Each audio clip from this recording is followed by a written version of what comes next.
Hello guys, in today's video I'm going to show you how to add DNS entries to your domain in Hostinger. It's pretty simple to do. All you have to do is of course sign into your Hostinger. After that you're just going to go to your domains and right here you're going to choose a domain where you want to enter the DNS settings.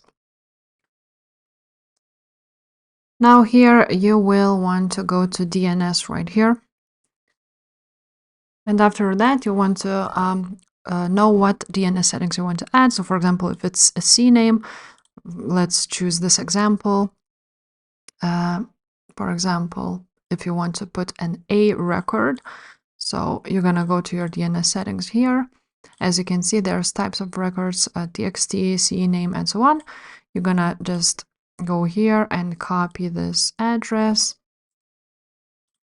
and point it right here, and after this you're gonna just add it.